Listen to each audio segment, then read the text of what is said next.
a maior chacina de São Paulo, a Sinfonia de Chumbo em Osasco e Barueri.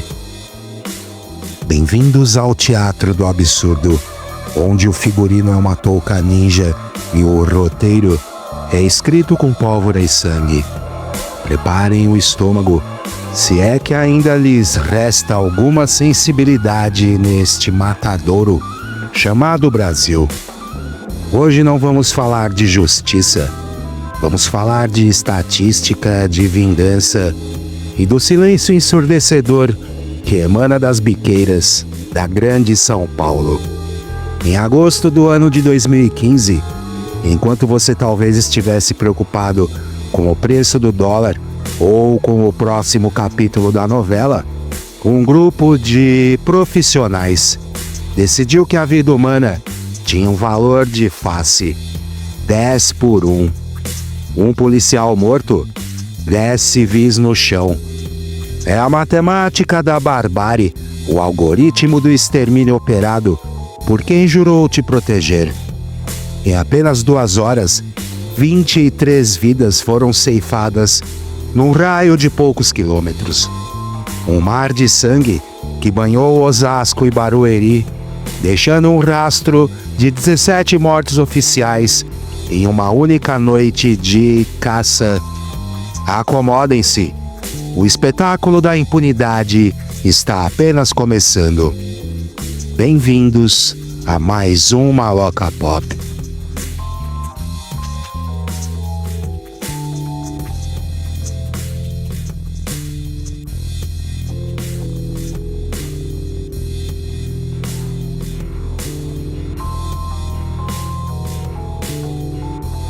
A nossa história de horror começa com a morte de quem deveria ser o herói.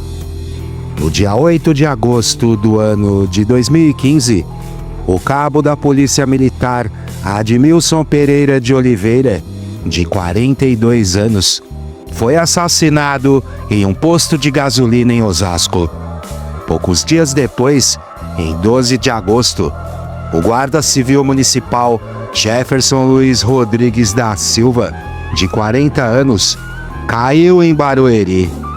Para o cidadão comum, são tragédias. Para o consórcio da morte, foi o sinal verde para o massacre. Antes mesmo do prato principal, o aperitivo. Entre os dias 8 e 9 de agosto, logo após a morte do cabo, 6 execuções ocorreram em Osasco.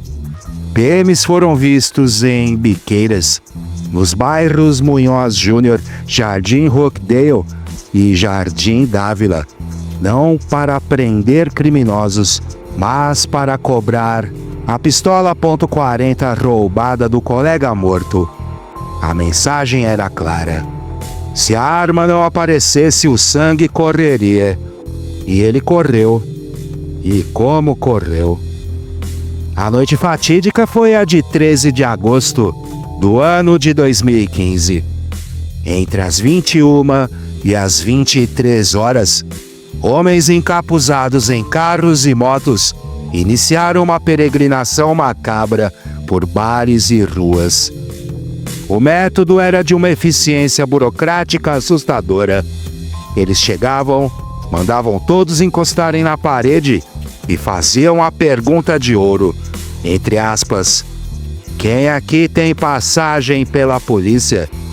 Ironicamente, a justiça das ruas não precisava de juiz, apenas de um gatilho rápido.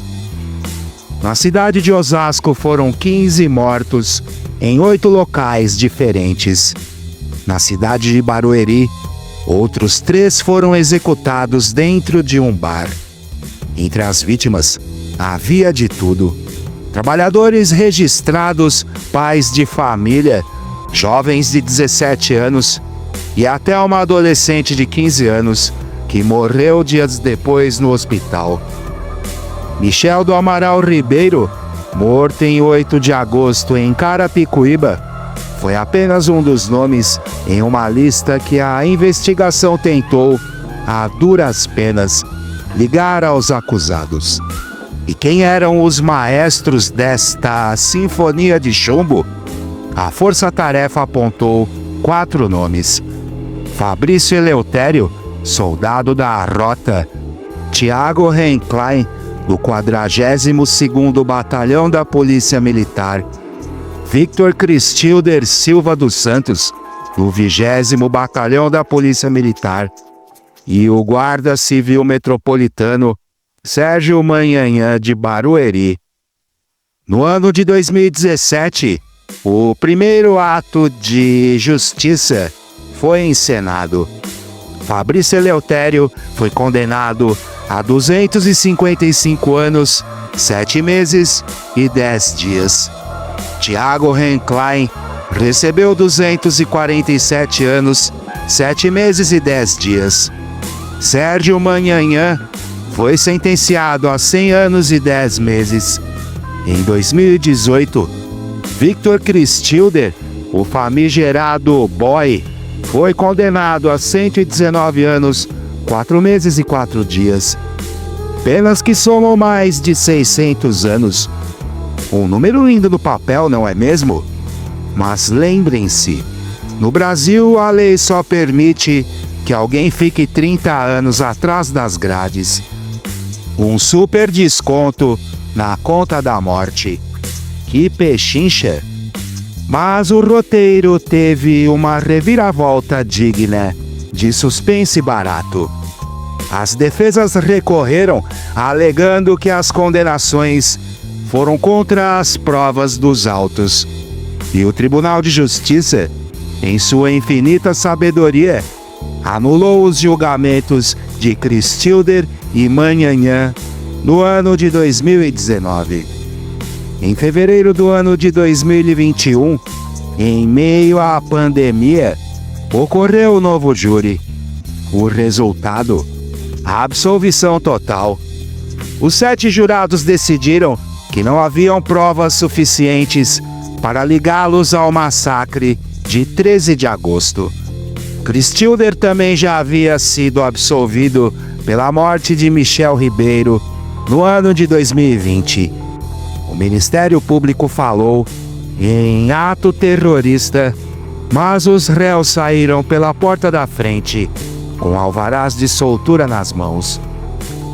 A cereja do bolo de ironia veio no ano de 2022. Victor Cristilder, o homem que um dia foi condenado a mais de um século de prisão, foi reintegrado à Polícia Militar pelo governador Tarcísio de Freitas. Ele voltou à ativa.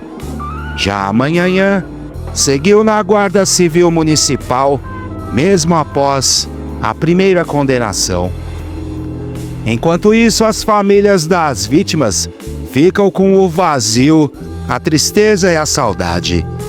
Para elas, o mar de sangue nunca secou. Para o Estado, o caso está esclarecido, mesmo que ninguém saiba quem puxou o gatilho, já que as toucas ninja, os veículos prata e as armas nunca foram encontrados. Bem curioso, não? Policiais que sabem exatamente como não deixar rastros. Profissionais, como eu disse no início. E assim termina a nossa crônica da morte anunciada. A maior chacina da história de São Paulo resume-se a isso: 17 ou 23 corpos, dependendo de quem conta, e uma montanha de processos que resultaram no retorno de acusados ao serviço público. É reconfortante saber que as balas que mataram esses jovens saíram do mesmo lote desviado, o UZZ, que anos depois silenciaria Marielle Franco no Rio de Janeiro. O crime no Brasil não é apenas organizado, ele é padronizado, compartilhado e, acima de tudo, perdoado em sua logística sinistra. Você ainda se sente seguro ao ver uma viatura passar? Ao ver um homem de touca ninja em uma moto preta? A vingança do 10 por 1 continua sendo a lei não escrita das periferias. O Estado falhou em proteger as vítimas e falhou em punir os culpados. Ou talvez, apenas talvez, o sistema tenha funcionado exatamente como deveria, protegendo apenas os seus, enquanto enterra o resto em covas rasas do esquecimento. Durmam bem, cidadãos de Osasco, Barueri e de todo este imenso abatedouro chamado Brasil. A próxima sinfonia de chumbo pode estar sendo afinada agora mesmo em algum batalhão próximo a você. E lembrem-se, se alguém perguntar se você tem passagem, a resposta correta não importa. O que importa, infelizmente, é quem está com o dedo no gatilho. Este foi mais um Maloca Pop.